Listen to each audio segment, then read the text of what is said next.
தலைவலி தான், சாதாரண ஹெட்டேக் தான்.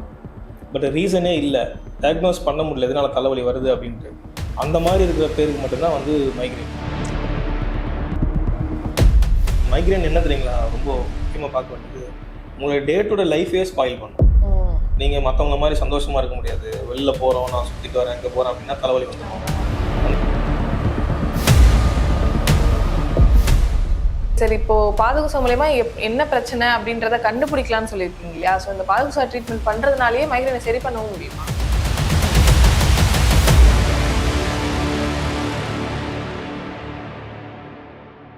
சன் ஆஸ்ட்ரோ டிவி நேயர்களுக்கு வணக்கம். யூனிவர்சலா எல்லாருக்கும் இருக்க ஒரு பிரச்சனையா என்ன இருக்கும் அப்படின்னு பாத்தீங்கன்னா அந்த தலைவலி தாங்க. ஸ்ட்ரெஸ்னால வருது, இல்லை எனக்கு ஒர்க் ப்ரெஷரா இருக்கு, இல்லை எனக்கு கோல்டு வந்தாதான் வரும் அப்படின்னு சொல்லிட்டு பல காரணங்கள் நம்மளே சொல்லிக்கிட்டு ஏதோ ஒரு டெம்பரவரியான சொல்யூஷனை தேடி எடுத்துக்கிட்டு அப்போதைக்கு அதை சரி பண்ணிட்டு தான் போயிட்டு இருக்கோம். ஸோ இந்த ஹெட்டேக் தலைவலி அப்படின்ற விஷயங்கள் ஒரு ஷார்ட் டேர்மா இருந்தா பரவாயில்ல, ஒரு லாங் டேர்மா மைக்ரேனா ஆகுது அப்படின்னா அதுக்கு என்ன காரணங்களா இருக்கும், அதை சரி பண்றதுக்கு ஏதாவது வழிகள் இருக்கா அப்படின்றத பத்தி எக்ஸ்பிளைன் பண்றதுக்காக இன்டகிரேட்டிவ் ஹெல்த் அட்வைசர் பிரபு அவர்கள் நம்மளோட இணைஞ்சிருக்காங்க. வாங்க அவங்களோட பேசலாம். வணக்கம் சார். சொன்ன மாதிரி எல்லாருக்குமே இருக்கிற ஒரு பிரச்சனையா இருக்கு. இப்போ ஏதோ ஒரு பிரச்சனை, எனக்கு இப்போ கோல்டு இருக்கு, அந்த மாதிரி இருக்கு, அதனால ஹெட்டேக் வருது அப்படின்னா கூட சரி சிம்டமா இருக்கும்னு இக்னோர் பண்ணிடலாம். பட் இந்த தலைவலியே ஒரு முக்கிய பிரச்சனையா இருக்கு அப்படின்றப்போ இந்த மைக்ரேன்ற விஷயம் இருக்கு இல்லையா, அது வர்றதுக்கு என்ன காரணமா இருக்கும் லாங் டேர்மா? மைக்ரேனுக்கு வந்து பார்த்தீங்கன்னா நிறைய காரணங்கள் இருக்கு. இது ஒரு காரணம், ஒரு 10 காரணம் சொல்லிலாம் வந்து அதை அடக்க முடியாது. உண்மையிலே பாத்தீங்கன்னா மைக்ரேன் பேர் வச்சாலே காரணம் தெரியாதனாலதான் அது ஒரு மைக்ரேன். ஓகே, இதுல டிஃபரன்ஷியேட் பண்ண முடியுமா? இப்போ ஹெட்டேக் இருக்கு, இது நார்மலா சிம்டம் தான், நீங்க விட்டுறலான்ற மாதிரியும், இல்ல லாங் டேர்மான மைக்ரேன் இருக்கிறதுக்கும் ஒரு டிஃபரன்சியேஷன்? ஆமா, நீங்க நார்மல் சிம்டம்ஸ்னா இப்போ உங்களுக்கு கோல்டு இருக்கும், அதனால ஏற்பட்ட நீர் கோத்து தலைவலி வருது அப்படின்ற மாதிரி நீங்க பார்த்துட்டு விட்டுடலாம், அது ஒன்றும் பிரச்சனை இல்லை. இந்த மைக்ரேன் இருக்கவங்களுக்கு எப்படி இருக்கும் அப்படின்னு பாத்தீங்கன்னா அதுல 2 டைப்ஸா பிரிக்கிறாங்க. ஒன்று வந்து ஃபோட்டோஃபோபியா, ஒன்று வந்து ஃபோனோஃபோபியா அப்படின்ற மாதிரி பிரிக்கிறாங்க. இந்த ஃபோட்டோஃபோபியான்றது வந்து பார்த்தீங்கன்னா லைட்டு பட்டுது அப்படின்னா உடனே தலைவலி ட்ரிகர் ஆகிடும். அந்த ஃபோனோஃபோபியான்றதுல வந்து பார்த்தீங்கன்னா நீங்கள் சத்தம் கேட்டால் மட்டும் இவங்களுக்கு ட்ரிகர் ஆகும். ஆனால் நீங்கள் வந்து அவங்கள கூப்பிட்டு டயக்னோஸ் பண்ணீங்க அப்படின்னா இது ரெண்டும் இல்லாமல் இன்னும் நிறைய ரீசன் சொல்லுவாங்க. ஆமாம், இப்போ நிறைய பேர் இந்த கோல்டான ஃபுட் எடுக்கும்போதோ இல்லை ஏரு.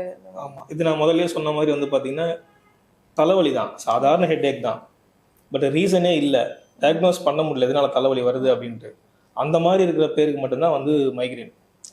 புரியுதுங்களா? அப்போ இது வந்து ரீசன் கண்டுபிடிக்க முடியல அப்படின்னா இந்த ரெண்டுத்துக்குள்ள வெறும் சத்தம், வெறும் லைட்டு, இது ரெண்டுத்துக்குள்ள மட்டும் வச்சு அடக்க முடியுமானா முடியவே முடியாது.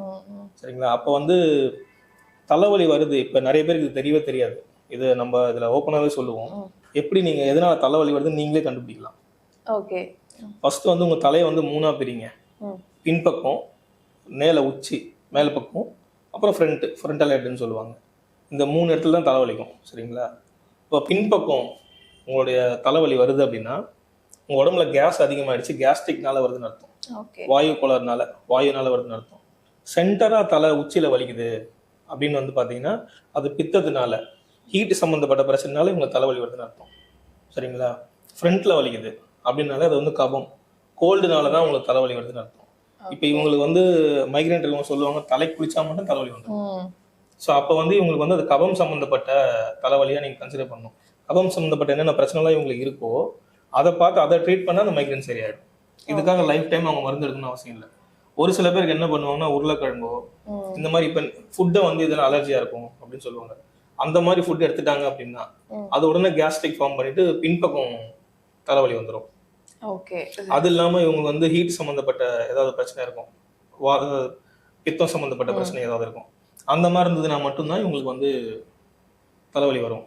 ஓகே, நீங்க சொன்ன மாதிரி எல்லாருமே இந்த பிரச்சனை எல்லாம் எதனாலன்னு கண்டுபிடிக்க முடியாம தான் எல்லாருமே டெம்பரவரி சொல்யூஷனா எடுத்துட்டு இருப்பாங்க. நீங்க சிம்பிளா சொல்லிட்டீங்க எந்தெந்த விஷயம்னா எதுன்ட்டு. அண்ட் நான் சொன்ன மாதிரி ஒரு பிரச்சனை வருது அப்படின்னா அதை டெம்பரவரியா சரி பண்ணணும்னு பாக்குறது வேற. இப்போ இந்த மைக்ரேன் வந்ததும் அதெல்லாம் ஒரு ஓரம் போட்டோம், எனக்கு இப்போதைக்கு இது சரியாகணும் அப்படின்றதுனால இப்போ லைட்னால வருதுன்னா போய் படுத்து தூங்கிடுறது, இந்த மாதிரி விஷயங்கள் பண்ணுறது, இல்லை ஏதாவது ஒரு டேப்லெட் வாங்கி போட்டுறது, ஒரு 2 ஹவர்ஸ்ல எனக்கு சரியாயிடும் அப்படின்றதுக்காக பண்றாங்க. ஸோ இந்த டேப்லெட்ஸ் எல்லாம் டெம்பரவரி சொல்யூஷனா எடுத்துக்கிறது சரியா இருக்குமா? கண்டிப்பாக எந்த ஒரு விஷயத்துக்குமே வந்து டெம்பரவரி சொல்யூஷன்ன்றது தீர்வாகாது. சரிங்களா? எல்லாருமே இன்னைக்கு இருக்க பீரியட்லன்னா உடனடி தீர்வு வேணும்.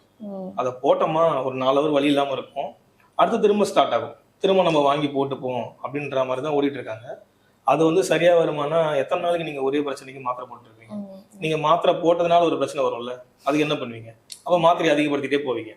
அதை தாண்டி நீங்க ஒரு பிரச்சனைக்கு 9 பிரச்சனையா மாத்தி மாத்திரை எடுப்பீங்களே தவிர அந்த ஒரு பிரச்சனையை நீங்க நிறுத்துறன்ற மாதிரி யோசிக்க மாட்டீங்க. அப்ப ஃபர்ஸ்ட் உங்களுக்குள்ள என்ன நடக்குதுன்றது தெரிஞ்சாதான் நீங்க மாத்திரை போடலாமா வேணாமான்னே பார்ப்பீங்க. உங்களுக்கு என்னன்னு தெரியாது, நீங்க மாத்திரை போட்டா ஏன் தலைவலி நிக்குது. அதுவும் இது ஒரு கேள்வி என்கிட்ட ஒருத்தன் கேட்டாங்க, நான் மாத்திரை போடுறேன்னா மாத்திரை வயிற்றுக்குள்ள தானே போய் விழுது, தலைவலி எப்படி நிக்குது அப்படின்ற மாதிரியான கேள்விலாம் இருக்கு. இது என்ன, நீங்க ஃபர்ஸ்ட் மைக்ரேன்னா என்ன நடக்குதுன்னு பாருங்க. உங்களுக்கு வந்து ரத்த குழாய்கள் வந்து உடம்பு ஃபுல்லா இருக்கும், அந்த மாதிரி வந்து மூளையிலையும் இருக்கும். உங்களுக்கு இப்போ நீங்கள் சவுண்டு கேட்டால் மட்டும் உங்களுக்கு ட்ரிகர் ஆகுதுன்னு வச்சுப்போம், லைட்டை பார்த்தா ட்ரிகர் ஆகுதுன்னு வச்சுப்போம். நீங்கள் பார்த்த உடனே என்ன ஆகும் அப்படின்னா ஒரு நீர் கோவம்னு சொல்லுவாங்க, இடிமா ஃபார்ம் ஆகிடும். அந்த இடிமா எப்படி ஃபார்ம் ஆகுது அப்படின்றதையும் நம்ம டீட்டெயிலாக பார்ப்போம். இந்த இடிமா ஃபார்ம் ஆகிட்டு போயிட்டு உங்களுடைய பிளட் வெசல்ஸில் அந்த இடிமா ஃபார்ம் ஆகிடும். இடிமானா நீர்க்கோவை, அதனால தலை குளிச்ச வர நீர்க்கோவைன்னு இல்லை, உடம்பு மொத்தமே நம்ம பிரச்சனை வந்து பார்த்தீங்கன்னா 95% பிரச்சனை இடிமா தான். டிஃப்ரெண்ட் டைப்ஸ் ஆஃப் இடிமாவாக போய் ஃபார்ம் ஆகிடும். இப்போ டயபெட்டிக் எடுத்தீங்கன்னா செல்லோட இடிமா தான் டயபெட்டிக் அப்படின்ற மாதிரி தான் பார்ப்போம். இப்போ இந்த இடிமா போயிட்டு பிரெயினில் ஆயிடுச்சு அப்படின்னா அங்கே நிறைய எலக்ட்ரானிக் வேவ்ஸ் போயிட்டு இருக்கக்கூடிய இடம், அதனால ஷார்ட் சர்க்யூட் ஆகிடும் நிஜமாவே. அப்போ என்ன பண்ணோம் அப்படின்னா அந்த நீர்க்கோவையை வெளியே தள்ளணும். அப்போ பாடிக்கு வந்து கமாண்ட் கொடுத்துரும் பிரெயின், இம்மீடியட்டாக வந்து எல்லா பிளட் ஃப்ளோவையும் மேலே கொண்டு வாங்க, இந்த நீர்க்கோவையை வந்து சரி பண்ணணும் அப்படின்னு சொல்லிட்டு. அப்போ என்ன நடக்கும் அப்படின்னா உங்களுடைய அந்த பிளட் எல்லாம் ரொம்ப ஃபாஸ்ட்டாக வந்து வெசல்ஸில் போக ஆரம்பிக்கும். ஆக்சுவலாக வெசல்ஸ் ரொம்ப சின்னது சரிங்களா, அந்த வெசல்ஸ்ல வந்து பிளட் உள்ள போகுது பாருங்க, அது உள்ள வேகமா போற அந்த ஃப்ரிக்ஷன், அந்த ஃப்ரிக்ஷன் தான் நீங்க தலைவலியா வந்து ஃபீல் பண்ணி எனக்கு தலைவலி அப்படின்னு சொல்றீங்க. நீங்க எடுக்கக்கூடிய மாத்திரை என்ன பண்ணுன்னா டெம்பரவரியா உங்களுடைய பிளட் வெசலை பெருசு பண்ணிடும். அப்ப பிளட் வந்து ரொம்ப ஈஸியா ஃப்ளோ ஆயிட்டே வரும். அதனால உடனே உங்களுக்கு தலைவலி குறைஞ்ச மாதிரி வரும். ஒரு 4 to 5 hours கழிச்சு அந்த பிளட் திரும்ப சுருங்க ஆரம்பிச்சிடும். பிளட் வெசல்ஸ் சுருங்க ஆரம்பிச்சோன்னா திரும்ப உங்களுக்கு எப்போ இதெல்லாம் நீங்க லைட்டா பாக்குறீங்க எல்லாம் பண்றீங்களோ உடனே தலைவலி வர ஆரம்பிக்கும். ஓகே, இப்ப தலைவலின்னு எடுத்துக்கிட்டோம்னா எனக்கு மாத்திரை போட்டோம்னா சரியாகுதுன்றத மட்டும் தான் நாங்க யோசிச்சுட்டு இருந்திருப்போம். இதுக்கு முன்னாடி இவ்வளவு பெரிய விஷயங்கள்லாம் இருக்குன்னு சொல்லியிருக்கீங்க. இப்போ டெம்பரரி சொல்யூஷன் எடுக்கும்போது மாத்திரை ஒரு பக்கம் இருக்கு அப்படின்னா தைலம், ஒரு சில பேர் வந்து தைலம் யூஸ் பண்றது உங்களுக்கு குணம்லாம் படுத்தாது, அதை மேல தேய்க்கும் போது ஒரு எரிச்சல் வருது, அந்த பெயின் இந்த பெயினை டாமினேட் பண்ணிடுது அவ்வளவுதான் சொல்றாங்க. இன்னும் நிறைய பேர் வந்து அப்படிலாம் கிடையாது, நீங்க மூலிகை தைலம்லாம் எடுத்துக்கும் போது அது உண்மையிலேயே உள்ள அப்சர்வ் ஆகி இதை சரி பண்ணுது அப்படின்னு சொல்றாங்க இல்லையா? ஸோ இதுல எது உண்மையா இருக்கும்? இல்ல, உங்க பாடி வந்து எதுக்கு ரியாக்ட் பண்றதுன்றத பொறுத்து தான் இருக்கு. நீங்க தைலம் தேய்ச்சிங்க அப்படின்னா நீங்க எந்த மூலிகை தைலமானா தேய்ங்க, அந்த மூலிகை வந்து உள்ள போய் வேலை செய்யணும், அதானே அது ரெண்டாவது பட்சம். பட் இந்த தைலம் தேய்க்கிறீங்கல்ல அது கூட எல்லாத்துக்கூடயும் ஒரு காம்பவுண்ட் போடுவாங்க அந்த எரிச்சல் வரணுன்றதுக்காக. அந்த எரிச்சல் உடம்பு வந்து எரிச்சல் வந்தாலே ஃபர்ஸ்ட் ப்ரிஃபரன்ஸ் எரிச்சல் கொடுத்துரும். ஸோ மற்றது எல்லாத்தையும் ஆக்சுவலாக உங்களை மறக்க வச்சிரும். அதனால நீங்க எந்த தைலம் தேய்ச்சாலும் அது நிற்கும். இதுல நீங்க மூலிகை தைலம் தேய்ச்சா மட்டும் மைக்ரேன் சரியாயிடும்லாம் கிடையாது. நீங்க எதை பண்ணாலும் இமீடியட்டா அந்த எரிச்சல் போன உடனே உடம்பு என்ன பண்ணும், இந்த பெயினை ஸ்டாப் பண்ண மாதிரியான ஒரு பிம்பத்தை கிரியேட் பண்ணிட்டு அங்க போய் எரிச்சலை ஃபர்ஸ்ட் அடக்கக்கூடிய வேலையை பார்க்க ஆரம்பிச்சிடும். அதனாலதான் நம்ம சொல்லுவோம் எல்லா பிரச்சனையுமே வந்து பாத்தீங்கன்னா சைக்கோசோமாட்டிக் டிசார்டர் தான், மனசு தான் அது வந்து இதை தீர்மானிச்சு கொண்டு போயிடும். வலிதான் முக்கியம், நீ அதை பாருன்னு இதை மறந்துடுவீங்க. ஓகே, இதுவும் ஒரு தடவை சீட் பண்ற மாதிரி தான். ஆமா, நீங்க சீட் கோட் போட்டு தான் உங்க தலைவலியை ஏமாத்துறீங்க. ஓகே, சோ இந்த மாதிரி தலைவலி வரதுல இந்த மைக்ரேன் வரும்போது முக்கியமா என்ன சொல்லுவாங்கன்னா நீ சாப்பிட்ற சாப்பாடு தான் காரணம், நீர் காயெல்லாம் அதிகமா எடுத்துக்காது, அதனால கூட உனக்கு சைனஸ் மாதிரி வந்து நீர் கோத்து தலைவலி வரலாம் அப்படின்வாங்க. அந்த கூலிங்கான ஐட்டம் சாப்பிடாதுன்னுவாங்க, பழையது இளநீர் இப்படி எதையுமே சாப்பிட வேணாம் கம்ப்ளீட்டா இக்னோர் பண்ண சொல்லுவாங்க. உண்மையிலேயே ஃபுட்டு வந்து இதுக்கு காரணமா இருக்குமா? ஆமா, இப்ப நம்ம சொன்ன மாதிரி வந்து இதை டயக்னோஸ் பண்ண முடியலன்னு சொன்னோம் இல்லைங்களா, ஏன்னா மல்டிபிள் ரீசன் இருக்கு. இப்போ வந்து நீங்க ஒரு ஃபுட்டு இதை கிரியேட் பண்ணுமா பெயின் அப்படின்னா, இப்போ நான் சொன்ன மாதிரி ஃப்ரண்ட்ல தலைவலிக்குது, நீர் கோத்து தலைவலி வருதுன்னா இவர் போயிட்டு நீர் காய்கறிகளை சாப்பிட்டா அவருக்கு அந்தனால பிரச்சனை வரதான் செய்யும். இப்போ கேஸ்ட்ரிக் இஷ்யூ இருக்குன்னும் போது இவர் வாழைக்காய் உருளைக்கிழங்கெல்லாம் சாப்பிட்டா கேஸ் ஃபார்ம் ஆச்சுன்னா இவருக்கு ஒத்துக்காம இருந்தா உண்மையிலேயே அப்படிலாம் ஒண்ணுமே இருக்காது, அதெல்லாம் சரி பண்ணிக்கலாம். இவர் மனசுல அப்படி நினைச்சிட்டாரு எனக்கு இதை சாப்பிட்டா ஒத்துக்காதுன்னு சொல்லி சாப்பிட்டாரு அப்படின்னா இமீடியட்டா கேஸை கிரியேட் பண்ணி உங்களுக்கு அங்க தலைவலி கொடுத்துரும். அப்ப நம்ம பார்த்துட்டு இவங்களுக்கு உண்மையாவே என்ன எதனால மைக்ரேன் வருதுன்னு கண்டுபிடிச்சிட்டீங்கன்னா நீங்க நீர்காய்கறிகள் சாப்பிடலாமா சாப்பிட வேணாமான்ட்டு நம்ம ட்ரீட்மெண்ட்ல என்ன பண்ணுவோம் அப்படின்னா, உங்களுக்கு நீர்காய்கறிகள் சாப்பிட்டா மைக்ரேன் வருதா, ட்ரீட்மெண்ட் முடிச்சா நீர்காய்கறிகள் சாப்பிட சொல்லுவோம். ஏன்னா எதை நீங்க பண்ணாலும் வரக்கூடாது, அதுதான் ட்ரீட்மெண்ட். ஆமா. ஸோ அந்த மாதிரி தான் நம்ம பண்ண சொல்லுவோம். ஓகே, அப்ப இதை இக்னோர் பண்ணுங்கன்னு கம்ப்ளீட்டா இக்னோர் பண்றது ஒரு சொல்யூஷனா இருக்காது. ஓகே, சோ இதே மாதிரி இக்னோர் பண்றது ஒரு பக்கம் இருக்கு அப்படின்னா, இந்த காய்கறிகள் எல்லாம் சாப்பிடுங்க சரியாகும், இந்த உணவு மூலங்கள் எல்லாம் எடுத்துக்கோங்க அப்படின்னு சொல்லுவாங்க. ஸோ அந்த மாதிரி ஃபுல்லா அந்த டயட்ன்ற விஷயம் நிறைய இப்போ ட்ரெண்ட் ஆயிட்டு இருக்கு. ஸோ அப்படி இருக்கும்போது ஒரு கம்ப்ளீட்டான ஒரு டயட்னாலயோ இல்ல ஒரு ஃப்ரூட்ஸ் அண்ட் வெஜிடபிள்ஸ் எடுத்துக்கிறதுனாலயோ இதை குணப்படுத்த முடியுமா? நிச்சயமா பண்ண முடியும். இப்போ நான் சொன்ன மாதிரி உங்களுடைய பிளட் வெசல்ஸை பெருசு பண்ணிட்டா அது நிக்குது, தற்காலிகமான தீர்வா இருக்கு. அப்போ வந்து நீங்க பீட்ரூட் வந்து பாத்தீங்கன்னா உங்க பிளட் வெசல்ஸ் எப்பவுமே வந்து பெருசு பண்ணக்கூடிய ப்ராசஸ் வந்து நிறைய பண்ணும். அதனால நீங்க பீட்ரூட் எடுத்தீங்க அப்படின்னா இது தற்காலிகமா கொஞ்சம் குறைய ஆரம்பிக்கும். பட் இப்போ வந்து ரீசன் தெரியாம நான் சொன்னது வந்து இது பிரெயின்ல இடிமா ஃபார்ம் ஆகுது, அதனால பிளட் வெசல்ஸ் நிறைய பிளட் போகுது, அதனால பெயின் வருதுன்னு சொன்னோம். பிளட் வெசல்ஸை பெருசாக்கிட்டீங்க. எதனால இடிமா ஃபார்ம் ஆகுதுன்னு கண்டுபிடிச்சாதான் நீங்க அதுக்கு ட்ரீட்மெண்ட் பண்ண முடியலையா? அந்த நீர்க்கோவையே அது எங்கிருந்து வருது, நான் பித்தத்தினாலன்னு சொன்னேன். அதுக்கு நீங்க ரூட் காஸ் எங்க போகணும்னு பாத்தீங்கன்னா உங்களுடைய லிவருக்கு போகணும். லிவர்னால தலைவலி வரும், ஆனா இவங்க லிவரை ட்ரீட் பண்ணவே மாட்டாங்க. இவங்க தலைவலிக்கான மாத்திரை மட்டுமே போட்டு கடத்திட்டு இருப்பாங்க நாட்களை. லிவர் என்ன பண்ணும் அப்படின்னா ஸ்ப்ளீன் எடுத்துக்கணும். ஸ்ப்ளீன் என்ன பண்ணும் அப்படின்னா உங்களுக்கு செல்ஸ்ல ஆக்சிஜன் சப்ளை கம்மியாயிடும். செல்ஸ்ல இருக்கக்கூடிய ஆக்சிஜன் சப்ளை கம்மியான உடனே அந்த செல்லோட டைம் முடியுதுன்னு வச்சுக்கோங்களேன். எங்கேயாவது உடம்பு முழுக்க டிராவல் பண்ணும்ல, 6000 கிலோமீட்டர்ஸ் வந்து டிராவல் பண்ணுன்றாங்க ஒரு நாளைக்கு. அது அப்போ அதுல அடிபடும், அதுக்கு உள்ளுக்குள்ள அது டேமேஜ் ஆகும். அந்த செல்லெல்லாம் எடுத்து பாடி வேஸ்ட் பண்ணாது. ஸ்ப்ளீன் கொடுத்து ஸ்ப்ளீன் எதெல்லாம் ரெடி பண்ண முடியுமோ ரெடி பண்ணி அனுப்பிடும். அதை ரெடி பண்ண முடியாதெல்லாம் வந்து லிவர்கிட்ட கொடுத்துரும். லிவர் என்ன பண்ணும் அப்படின்னா பைல் ஜூஸா மாற்றி உங்களுக்கு டைஜஸ்டிவ் ப்ராசஸ் கொடுத்துரும். அப்போ அதிகமான உங்களுக்கு ஆக்சிஜன் சப்ளை கம்மியாகுது அப்படின்னா நிறைய செல் இங்க டேமேஜ் ஆகிடும். நிறைய செல்லை லிவர்கிட்ட கொடுக்கணும். லிவர் வந்து எக்ஸஸான பில்ரூபினை ப்ரொடியூஸ் பண்ண ஆரம்பிச்சோம். அது உங்களுக்கு பித்தத்துல போய் சேர்ந்ததுன்னா அது அங்கிருந்து வெளியே வருது பாருங்க, அது பிளட்ல இருந்ததுன்னா இடிமாவா ஃபார்ம் ஆகி போயிட்டு அங்கங்க பிரெயின்ல போய் ஸ்டோர் ஆக ஆரம்பிக்கும்.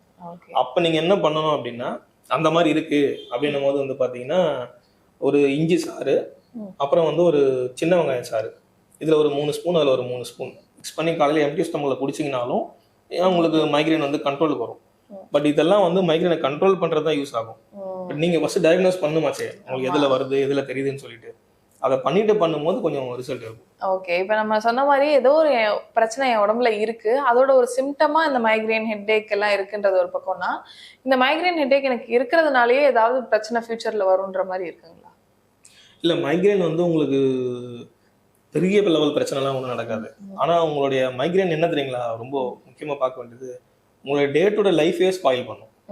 நீங்க மத்தவங்க மாதிரி சந்தோஷமா இருக்க முடியாது. வெளில போறோம், நான் சுத்திட்டு வரேன், எங்க போறேன் அப்படின்னா தலைவலி வந்துடும்.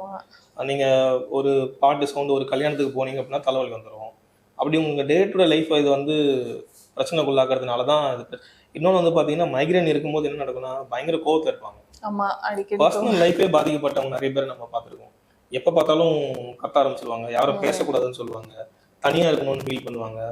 இது வந்து அப்படியே மனநிலையே பாதிக்கக்கூடிய ஒரு பிரச்சனை வருமே தவிர மைக்ரைன் வந்து உடல் ரீதியா பாதிச்சு பெரிய பிரச்சனை கொண்டு போய் விடுமானா மைக்ரைன் விடாது. ஓகே, அதோட மென்டல் ஹெல்த் தான் ரொம்ப அஃபெக்ட் பண்ணுது. ஓகே சார், முன்னாடி வீடியோல பாத்தீங்கன்னா இந்த உடம்புல எந்த பிரச்சனை இருந்தாலுமே நம்ம இதை வச்சு கண்டுபிடிச்சிடலாம் அப்படின்ற மாதிரி பாதகுசா தெரப்பி பத்தி நம்ம பேசியிருந்தோம். ஸோ இந்த மைக்ரைன் இருக்கு, இது வந்து ஒரு சின்ன ஹெட்டேக் மட்டும் கிடையாது, எனக்கு மைக்ரைனாவே அஃபெக்ட் ஆயிருக்கு அப்படிங்கறத இந்த பாதகுசா தெரப்பி மூலியமா கண்டுபிடிக்கலாமா? கண்டிப்பா. நீங்க இப்ப யாரெல்லாம் மைக்ரைன் இருக்கோ இப்பயே அவங்க பாத்துக்கலாம். சரிங்களா? என்ன அதாவது எந்த ஆர்கன்ல வந்ததுன்னு கண்டுபிடிக்கிறதுக்கு நீங்க பாதகுசா தெரிஞ்ச மட்டும் தான் பார்க்க முடியும். இல்ல அதெல்லாம் இல்ல, எனக்கு மைக்ரைன் இருக்கா இல்லையா, அதை நான் எப்படி எனக்கு என்னோட காலில் அது எப்படி வெளிப்பாடா காட்டும் அப்படின்னு பாத்தீங்கன்னா, உங்க கட்டை விரல் பக்கத்துல இருக்கக்கூடிய 4 விரல், இந்த சைடு 4 விரல், இந்த பக்கமும் 4 விரல், அந்த 4 விரல்லையுமே வந்து பாத்தீங்கன்னா அந்த விரலோட வெளிப்பக்கம் அதாவது பாத பக்கத்துல வந்து பாத்தீங்கன்னா சின்னதா ஒரு மணி மாதிரி ஃபார்ம் ஆகி வெளியவே தெரியும், குண்டு குண்டு குண்டா அந்த 4 விரல் இருக்கும். அது எதர் 2 விரல்ல 3 விரல்ல இருக்கலாம், இல்ல 2 விரல்ல இருக்கலாம், 1 விரல்ல இருக்கலாம். அந்த இடத்துல உங்களுக்கு உருண்டை தெரிஞ்சதுன்னா எக்ஸ்ட்ராவா வெளியே, ஆமா எக்ஸ்ட்ராவா வெளியே ரவுண்டு மாதிரி தெரியும், அழகா வெளியே தெரியும். அந்த ரவுண்ட்ல வந்து நீங்க ராடு மாதிரி வச்சு ப்ரெஸ் பண்ணீங்க அப்படின்னா நீங்க இது வரைக்கும் நடந்திருப்பீங்க, எவ்வளவு ப்ரெஸ் ஆயிருக்கும். சரிங்களா? எவ்வளவு இடத்துல நீங்க ப்ரெஷர்லாம் கொடுத்துருப்பீங்க, வலிக்காது. சும்மா அந்த ராடு எடுத்து நீங்க ப்ரெஷர் கொடுக்க தேவையில்ல, சும்மா அவங்க வச்சீங்கனாலே அவங்க வலி தாங்க மாட்டாங்க. அதுலயே எவ்வளவு சிவியரா உங்களுக்கு தலைவலி வரும்ன்றதை நம்ம கண்டுபிடிச்சிடலாம். அந்த உருண்டை கரைய உங்களுக்கு சுத்தமா மைக்ரைன் இல்லாம ஆயிடும். ஓகே சார், இப்போ பாதகுசா மூலமா என்ன பிரச்சனை அப்படின்றத கண்டுபிடிக்கலாம்னு சொல்லியிருக்கீங்க இல்லையா? ஸோ இந்த பாதகுசா ட்ரீட்மெண்ட் பண்றதுனாலேயே மைக்ரைனை சரி பண்ணவும் முடியுமா? நிச்சயமா இதை சரி பண்ண முடியும். இது வந்து எப்படி சரியாகும்னா, இப்ப நான் அந்த விரல்கள் சொன்ன பாருங்க, அதுவும் இப்ப லிவர்னால ஒருத்தருக்கு மைக்ரைன் வருது அப்படின்னா லிவரை ட்ரீட் பண்ணிட்டு இந்த பாதகோசா லிவரும் ட்ரீட் பண்ணுவோம். லிவரை ட்ரீட் பண்றது மூலியமா அது இல்லாம இந்த மைக்ரேனுக்கும் அதுல அந்த பாயிண்ட்டை ப்ரெஸ் பண்ணும்போது என்ன நடக்கும் அப்படின்னா, ஒரு வீக்ல எனக்கு 3 தடவை வந்து மைக்ரேன் வருது அப்படின்னா, இது டியூரேஷன் இன்க்ரீஸ் பண்ணிட்டே வரும். அந்த வீக்லயே அவருக்கு ஒன்ஸ் தான் வரும். அடுத்த சிட்டிங் வந்து அவரு முடிப்பாரு, வந்துட்டு அடுத்த சிட்டிங் வந்துருவாரு. அடுத்த சிட்டிங் முடிக்கும் போது பாத்தீங்கன்னா 2 வீக்ஸ்க்கு வந்து அவருக்கு வராமலே இருக்கும். ஸ்டெப் பை ஸ்டெப்பா அது வந்து குறைய ஆரம்பிச்சிடும். அதுக்கப்புறம் நீங்க ஒரு குறிப்பிட்ட சிட்டிங் முடிச்ச உடனே பாத்தீங்கன்னா 3 மாசத்துக்கு வராது. அப்ப 3 மாசம் கழிச்சு ஒரு நாள் வரும். அந்த ஒரு நாள் மட்டும் அந்த ட்ரீட்மெண்ட் பண்ணணும். அந்த மாதிரி போகுமே தவிர தினமும் நீங்க மருந்து மாத்திரை எடுத்துட்டு இருக்கணும் அப்படிலாம் வந்து எந்த இதுவும் கிடையாது. ஓகே, அந்த ரிசல்ட்ஸுமே நம்மளால கண் கூட பார்க்க மருந்து மாத்திரை இல்லாமலே உங்க பாதத்திலேயே அதை சரி பண்ணிக்கலாம் ரொம்ப ஈஸியா. ஓகே சார், சொன்ன மாதிரி மைக்ரேன் பத்தி நிறைய விஷயங்கள் டிஸ்கஸ் பண்ணியிருக்கோம். இதுக்கு ஒரு டெம்பரவரி சொல்யூஷனா மட்டும் டேப்லெட்டோ தைலமோ எடுத்துக்காம அது எதனால வருதுன்றதை கண்டுபிடிச்சி அதுக்கான ட்ரீட்மெண்ட்ஸ் நம்ம வீட்டில் என்ன பண்ணலாம், நீங்க என்ன மாதிரியான ட்ரீட்மெண்ட்ஸ் கொடுப்பீங்கன்றது வரைக்கும் ரொம்ப தெளிவா எல்லாருக்கும் புரியுற மாதிரி எங்களுக்கு எக்ஸ்பிளைன் பண்ணியிருக்கீங்க. எங்களோட ஜாயின் பண்ணி மக்களுக்கு அவேர்னஸ் கொடுத்ததுக்கு ரொம்ப நன்றி சார். தேங்க்யூ.